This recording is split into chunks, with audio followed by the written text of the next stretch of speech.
오늘 설교하기 전에 잠깐 그 말씀을 드리면, 오늘 이 설교할 본문은 사실 목사님들이 주일날 그 설교할 일이 없는 사실 그 본문이에요. 그런데 우리 교회는 이제 예선 말씀 주일 본문을 가지고 설교를 하다 보니까 오늘 이 본문을 설교하게 되어서 저도 지금 처음 이 본문 갖고는 설교를 하는 것 같아요. 하지만 하나님께서 또 뜻하신 바가 있어서 또 마치 또 오늘 온 세대 예배를 드리는데 또 이 본문을 가지고 설교하게 되어서 하나님의 뜻하신 바가 있다, 그런 생각이 듭니다. 그래서 오늘 설교를 듣고 각 가정에서는 자녀들한테 좀 잘 풀어서 꼭 설명을 해주는 그런 시간을 가지시기를 부탁을 드립니다. 도대체 무슨 설교를 하시려고 목사님이 이렇게 자리를 까실까 이렇게 생각을 하기 좀 잘 들어보시면 그 뜻이 무엇인지 아실 거예요.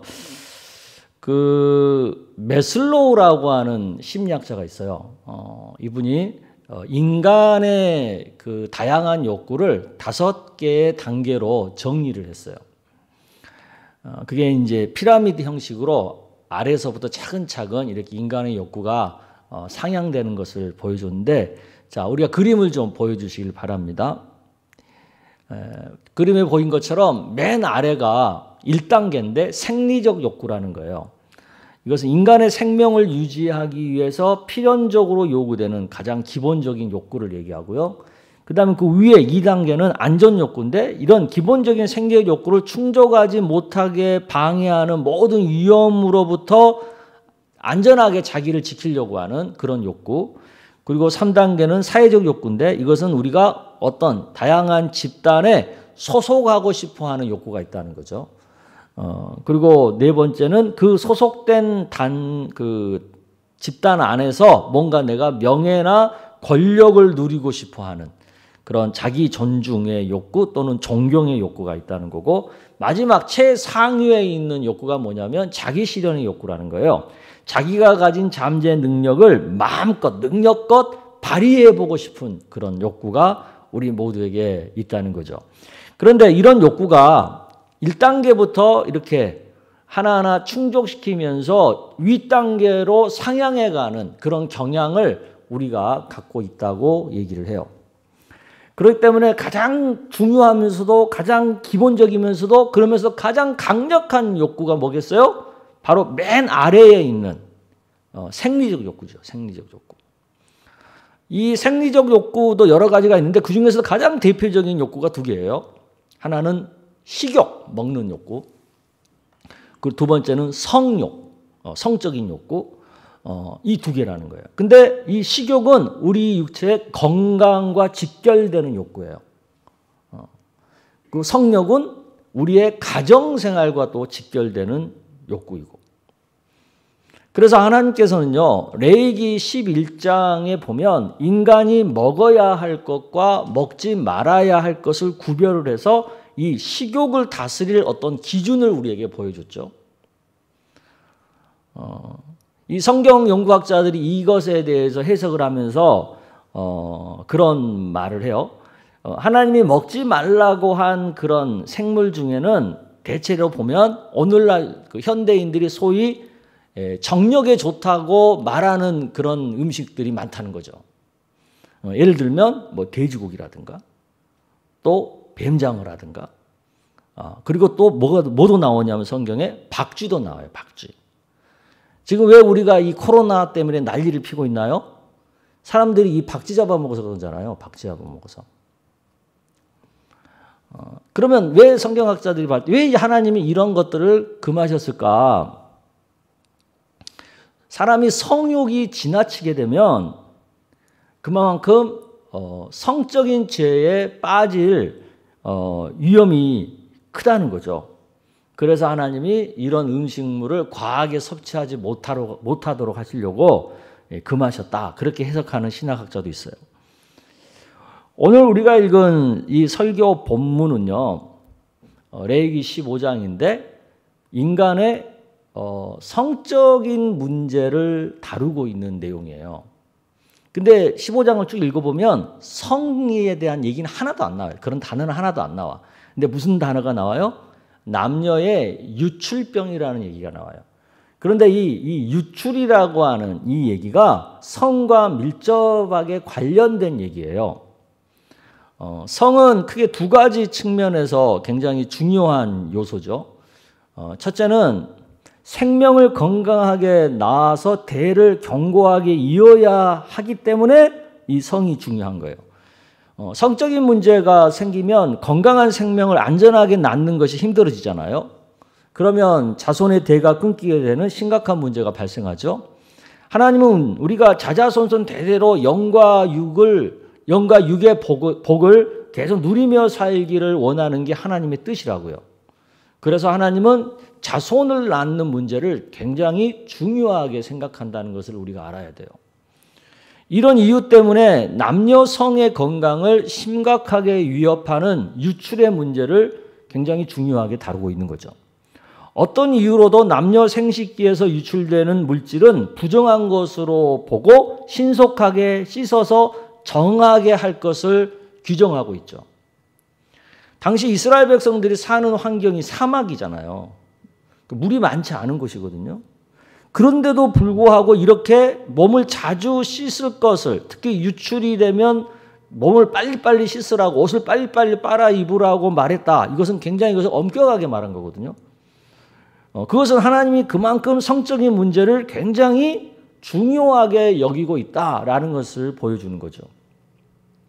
또 이 성은요, 두 번째는 부부의 행복을 결정하는 중요한 요소죠. 성적인 문제가 발생하게 되면 남녀 간의 성생활이 힘들어지죠. 부부 간의 성생활이 힘들어지죠. 부부 간의 성생활이 원만하지 않으면 부부 간의 행복감도 그만큼 떨어지게 되어 있죠. 이런 이유 때문에 성경은 유출 문제를 굉장히 심각하게 그리고 중요한 개념으로 다루고 있다는 것을 우리가 알아야 돼요. 성경에 나오는 이 유출은 정상적인 유출과 비정상적인 유출로 구분을 해요. 남자의 몽정이나 여자의 월경 같은 정상적인 유출은 유생적인 차원에서 다루고 있죠. 하지만 비정상적인 남녀의 유출, 예를 들어 부적절한 성관계라든가 성병과 같은 그런 문제들은 죄의 문제로 다루고 있죠. 그래서 속죄 제사를 반드시 드리라고 강조하죠. 그게 29절에서 30절까지 얘기입니다. 여러분들 한번 읽어볼게요. 시작. 그는 8째 날에 산비둘기 2마리나 집비둘기 새끼 2마리를 자기를 위하여 가져다가 회막문 앞 제사장에게로 가져갈 것이요, 제사장은 그 한 마리는 속죄제로 다른 한 마리는 번제로 드려 유출로 부정한 여인을 위하여 여호와 앞에서 속죄할지니라. 아멘. 근데 여기서 우리가 좀 주목할 게 뭐냐면 이 성적인 문제 가지고 속죄 제사를 드릴 때 사용하는 제물이에요. 어떤 제물을 사용하라 그랬어요? 뭐 소를 하라 그랬어요? 양을 하라 그랬어요? 가장 값싼 제물에 해당되는 산비둘기나 집비둘기 새끼를 가지고 하라 그랬다고요. 왜 하나님이 그러셨을까? 그 의미하는 바가 뭘까? 그 생각을 좀 해봐야 되겠죠? 그 얘기는 뭐겠어요? 인간이 성적으로 범죄할 가능성은 돈이 많은 부자나 돈이 없는 가난한 자나 모두에게 다 똑같다는 거예요. 또 성적 범죄는 인간이 자주 범할 수밖에 없는 굉장히 인간의 취약한 영역이라는 거예요. 그래서 하나님께서는 재물을 가장 싼 것으로 정해서 성적 범죄를 행하게 되면 빨리빨리 자주 속죄를 하라는 거죠. 인간이 성적 범죄를 빨리 자각해서 더 이상 그 범죄에 깊이 빠지지 않도록, 그렇게 해서 가정의 행복이 깨지지 않도록 빨리빨리 용서받고 가정의 행복을 지키라는 거죠. 그게 이 재물을 싸게 만든 정한 하나님의 뜻이라는 거죠. 아멘? 그러므로 우리는 성 문제를 바라볼 때 가정의 거룩함을 지킨다는 개념에서 출발을 해야 되는 거예요. 가정의 거룩함의 첫째가 뭐예요? 자녀를 건강하게 출산하여 대를 잇는 거예요. 그게 가정의 거룩함이 되게 중요한 요소 중에 하나예요. 이런 개념에서 우리는 평소 자녀 생산에 차질이 없도록 자신의 건강과 자신의 위생을 잘 관리를 할 필요가 있는 거죠. 그리고 가정의 건강의 두 번째 요소는 뭐냐면 부부의 행복을 지키는 거예요. 부적절한 성생활은요, 부부의 행복을 깨는 가장 큰 요소죠. 굉장히 위험한 요소죠. 이런 개념에서 성생활은 결혼 안에서 부부가 서로의 행복을 크게 향상시키는 차원에서 하나님이 우리에게 선물로 주신 거죠. 그러니까 부부가 성생활을 통해서 서로 더 행복해지기 위한 노력을 기울여야 된다는 뜻이 있는 거죠. 이런 개념에서 우리 그리스도인들은 오늘날 성과 관련한 사회적 이슈도 구별할 줄 알아야 돼요. 먼저 성생활을 쾌락의 도구로만 여기는 것은 비성경적이라는 것을 우리가 알아야 되죠. 왜냐하면 성경이 말하는 성생활은 결혼이라고 하는 울타리 안에서 부부간에 서로 누리는 행복이니까. 그게 성생활이거든요.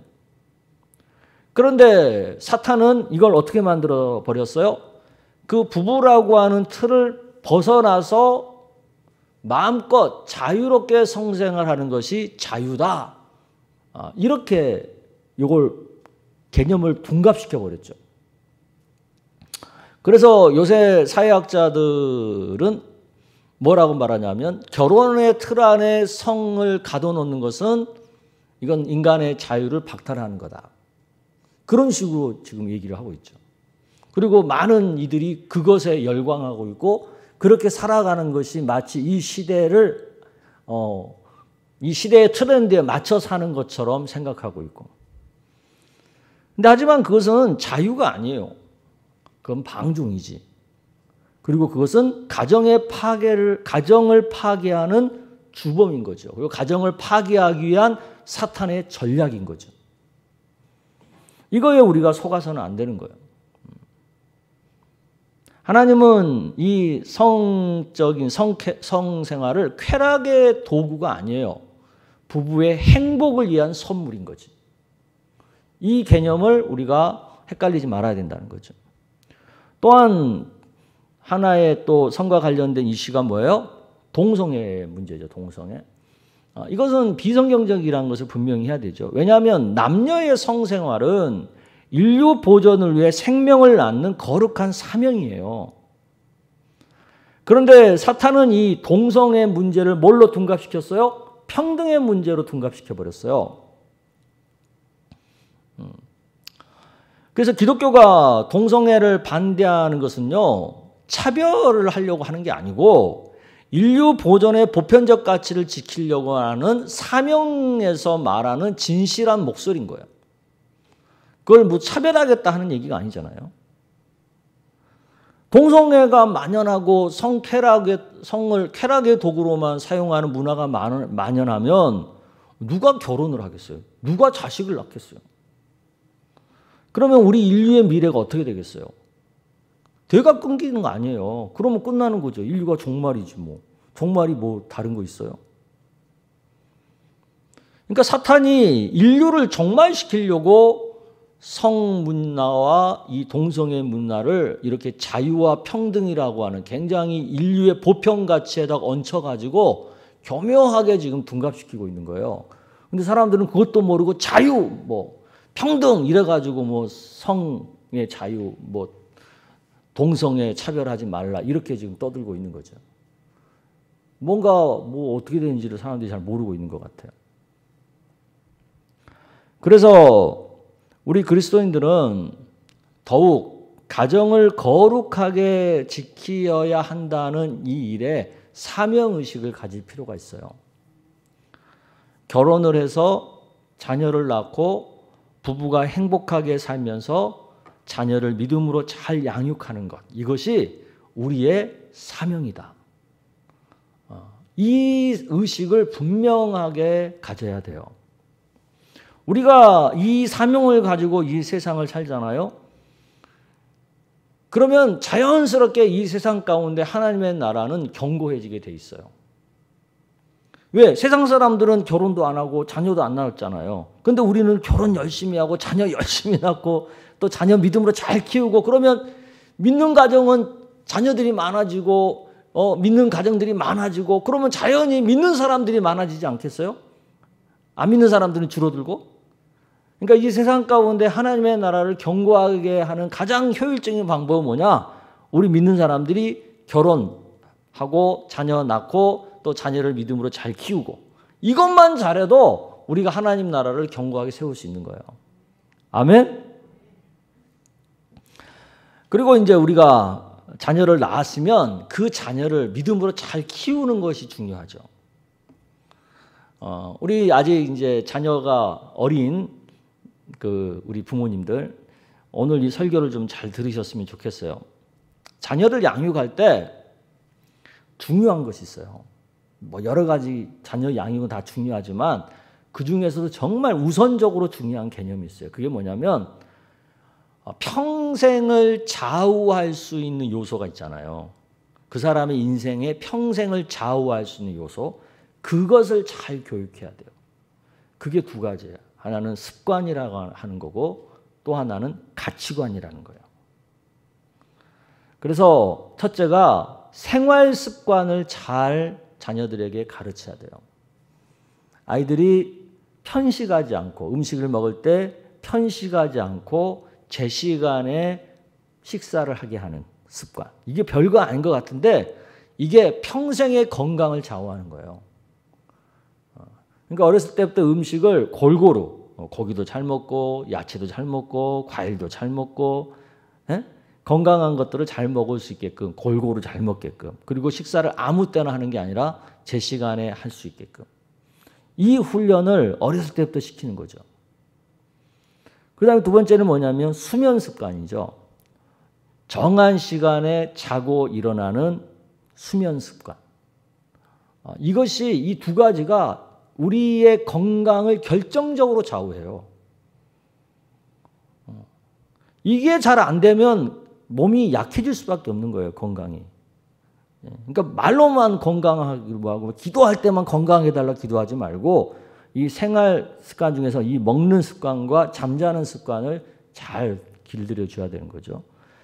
그 다음에 이제 자신의 몸과 자신이 생활하는 환경을 깨끗하게 잘 씻고 잘 정리정돈하는 습관, 청결하게 하는 습관을 잘 해줘야 되고 그리고 이제 또 하나는 돈 관리를 잘하는 훈련을 시켜야 되는 거죠. 돈을 잘 쓰는 게 뭔지 또 그 돈을 전략해서 그것을 어떻게 돈을 불릴 줄 아는지 이런 것들 그런 것을 이제 그걸 재테크 교육이라고 그러잖아요. 그런 것들을 잘 어렸을 때부터 시켜줘야 되는 거죠. 이게 이제 생활 습관이에요. 그다음에 두 번째가 신앙 교육이죠. 어렸을 때부터 예배 신앙과 말씀 신앙과 기도 신앙을 가질 수 있도록 아이들을 신앙 교육을 해야 되는데 그건 크게 보면 세 가지예요. 주일이 되면 무조건 교회 가서 예배 드려야 된다. 이 의식, 주일 성수 의식. 어떤 경우에도 주일날 예배 빼먹으면 안 된다. 이것을 아예 머리에 세뇌를 박아놔야 돼요. 그 다음에 두 번째가 말씀 묵상이죠. 매일 하루를 시작하기 전에 하나님 말씀을 묵상하고 하루를 시작하는. 그래야 늘 말씀과 함께 인생을 살게 될 거 아니에요. 그 다음에 세 번째가 가정 예배죠. 가정에서 식구들이 모여서 신앙적인 대화를 하고 그 가운데서 말씀을 배우고 가정의 문제를 가지고 같이 기도하고 부모가 어떤 문제를 가지고 고민하고 그런 것들을 가정 예배를 통해서 훈련을 하고 그런 것들을 어떻게 신앙으로 이겨가는지를 배우는 거죠. 그러니까 신앙교육은 다른 거 아니에요. 세 가지예요. 주일 성수, 말씀 묵상, 그리고 가정 예배. 이 세 가지가 분명하면 자녀들의 신앙교육은 자연이 돼요. 근데 왜 애들이 나이 먹어가지고 교회를 떠나냐? 이 세 가지 훈련이 안 된 거예요. 그러니까 나이 먹어서 청소년이 되고 청년이 되면 세상에 빠져가지고 교회를 멀리하게 돼버리는 거죠. 이 세 가지 훈련을 어렸을 때 시켜야 돼요. 그 다음에 세 번째가 성교육이죠. 성교육. 부모들이 성교육을 하시나요?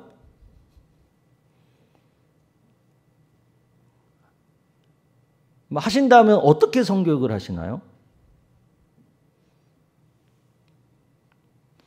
세상에 성교육 방법은 많아요. 근데 성경적인 성교육을 해봤냐는 거죠. 성경적인 성교육의 개념은 뭐냐면 가정의 거룩함을 지킨다는 개념에서의 성교육이에요. 이것은 어렸을 때부터 시켜야 돼요. 자녀를 생산하고 부부의 행복을 위해서 하나님이 우리에게 이 성생활이라는 것을 줬다는 것을 가르쳐야 돼요. 그래서 성교육을 할 때 반드시 첫 번째 해야 되는 것은 뭐냐면 우리가 자녀를 낳을 수 있는 그런 능력, 생산 능력을 건강하게 유지하기 위해서 청결하게 관리하는 법을 가르쳐 줘야 돼요. 남자든 여자든. 이게 어렸을 때나 젊었을 때 관리가 안 돼서 성적인 프로블럼이 생기는 문제가 굉장히 많잖아요. 그 다음에 두 번째는 뭐냐면 성생활은 쾌락의 도구가 아니라는 거지. 성생활은 부부의 행복을 위한 하나님의 선물이라고 하는 개념에서 가르쳐야 되는 거죠. 근데 이게 어떻게 순서가 있는데 어떻게 가르쳐줘야 되냐면 아이들이 세상에 온라인이나 어떤 음란물을 가지고 잘못된 성지식을 접하기 전에 미리 가르쳐야 돼요. 근데 우리나라 대부분의 성인들이 성지식을 다 어디서 얻냐면 잘못된 쪽에서 얻어요, 먼저. 그러니까 이 성지식에 문제가 많은 거죠. 그러니까 성경적인 성지식을 먼저 가르쳐줘야 돼요. 그래야지 애들이 뭐가 옳고 뭐가 그른가를 판별하게 되고 어떤 성적인 욕구를 조절하고 절제할 수 있는 능력을 갖게 되는 거거든요. 그러니까 미리 가르쳐야 돼요, 미리. 이 세 가지 교육을 소홀히 하게 되면 어떤 결과가 나와요? 우리가 아무리 자녀가 잘 되게 해달라고 기도하고 그래도 우리의 기도처럼 자녀가 잘 안 되죠. 농부가 씨도 뿌리지 않고 풍년을 구하면 그거 안 된다는 거 뻔히 알잖아요, 우리가. 그 똑같은 원리예요. 우리가 이런 세 가지 교육을 철저히 하지 않아놓고는 자식이 잘 되기를 바라는 것은 그건 허황된 소망인 거죠.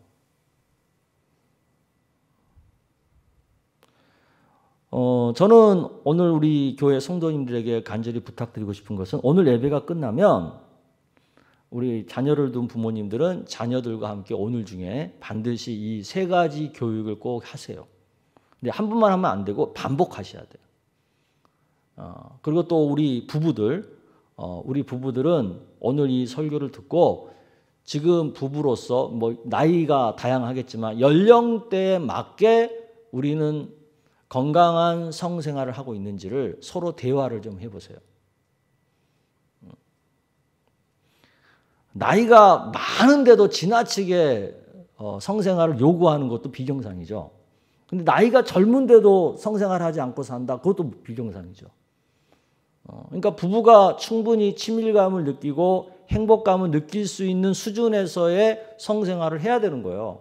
그게 성경적인 거예요. 그게 가정의 거룩한 거예요.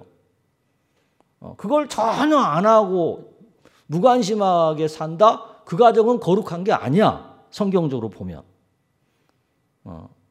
그런 면에서 오늘 이 예배가 끝나고 오늘 주일날 그런 부분을 가지고 부부들이 좀 진지하게 좀 서로들을 소통을 좀 해보는 시간들을 가지시기를 바랍니다.